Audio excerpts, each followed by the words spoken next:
Hi, today we're going to talk about this lady who was an advocate for ladies' rights in the medieval period. Her name's Christine de Pizan. And what is going on with her very famous, very unique headdress called the Attor De Gibet? Now, she had been born Italian but became French because her father had accepted a position with King Charles V of France as an astrologer. All this was happening around 1379.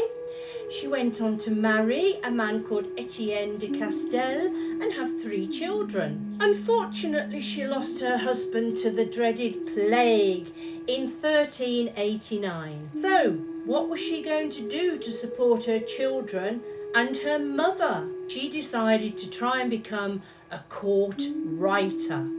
She started off with poetry and then books, and then took hold of her already connections in the court and dedicate them to the already notary people like the queens of the kings and people of the clergy. Now, she was a very pious lady, and she started to become known as this lady who was sticking up for people and advocating for ladies in particular in their rights and their equality. This was her most famous book, the Book of the City of Ladies.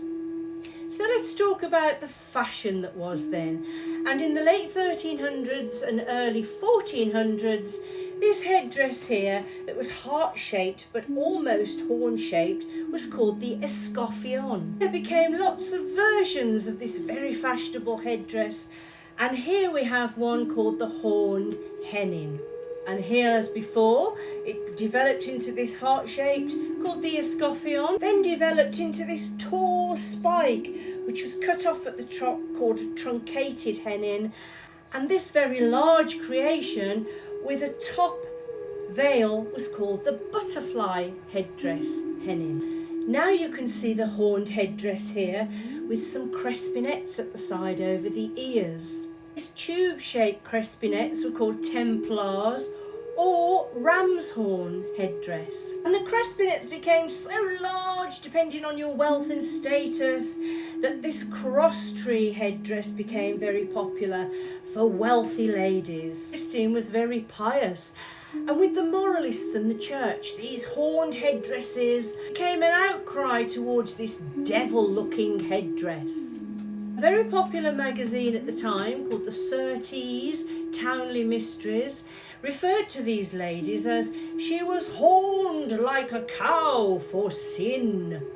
But I think Christine was very clever, and it's just my theory, but I think to keep the very fashionable aristocratic ladies happy that she was mixing with, and then of course her religion and the people in the clergy happy too. I think she developed this sort of nun-like horned headdress and added a wimple. It became known as the Attor De Gibet, and this became very popular amongst ladies of the court and the middle classes.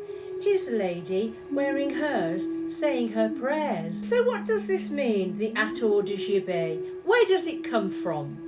I have tried to do research and find evidence on the meaning on the computer, on the internet and in books, and I can't find anything. So this is just my theory. Now, Attor has an Anglo-Latin origin, meaning one appointed by another to act in his place, or from the old French word of attorn, to decree, assign or appoint. Gibet, the gibbet, comes from the English word for gallows, the upright crosspiece, and originally from the very old Frankish word of forked stick.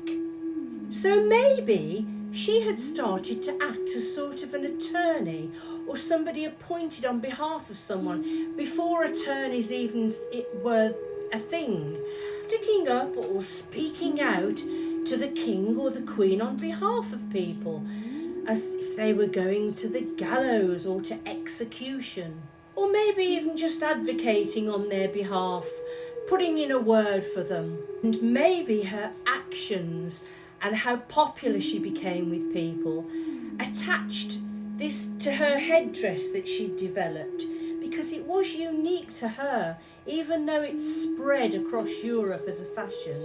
This Attor De Gibet headdress was Christine de Pizan's, the lady who was a sort of attorney on behalf of anybody that was going to the gallows. Do hope you've enjoyed another historical costume story.